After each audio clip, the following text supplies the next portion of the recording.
Hello and happy Monday. I don't know how you're all feeling this Monday, but I am dragging. It was a long weekend, so I'm going to make this short and quick, hit some highlights in the chapter, and I know we're going to talk about it in class, so we'll get more in depth to it in there. But the book opened up, or the chapter opened up with a line that says, "Organizing begins with communication," and that's probably one of the most true things I've ever read. You can't go ahead with a plan with somebody else without communicating with them. What time are we meeting? What time are we doing it? Where are we doing it? Those are all things that communication has to happen for anything to be planned or organized and actually be followed through correctly and efficiently. So the chapter then goes into, wow, I got really close, I'm sorry.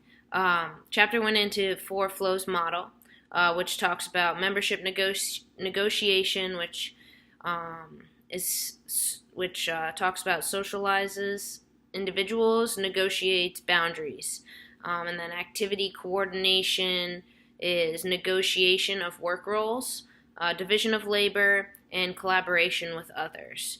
And institutional positioning then is situates organization in larger social order, public and investor relations, and strategic goals. And then the fourth flow would be reflective self-structuring, which establishes formal structures, shapes operations, and allocates operations.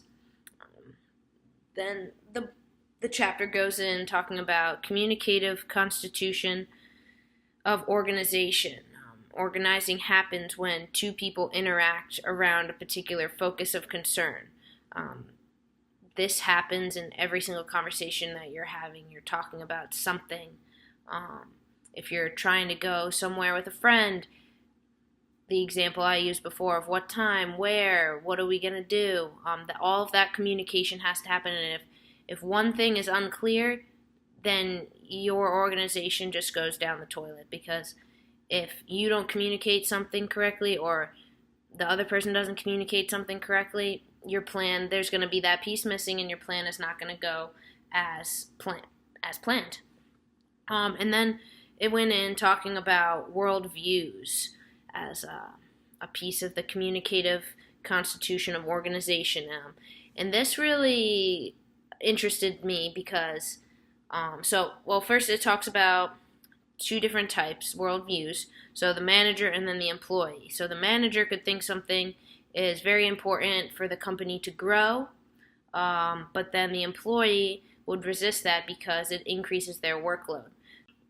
An example of this in a job like I work in would be if an athletic director wants to increase the amount of sports they have to either push enrollment or just have more sports, be a bigger department, which is great and awesome for the department, but you have to build from within first, because your employees are going to start resisting that, especially those who don't have enough people to fulfill all of the workload that comes with all of those sports, such as the communications department or the athletic training department.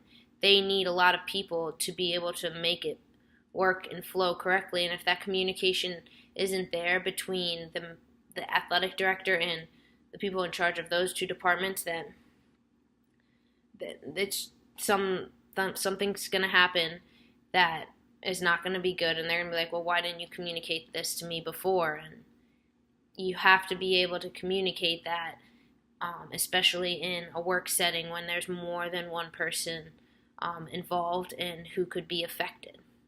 Like I said, I'm going to keep this really short. It's been a long day, so we'll talk more about this in class. So I just wanted to hit a few of those points from the beginning of the chapter. So I hope you enjoyed. I know it was short, but I'll see you guys soon.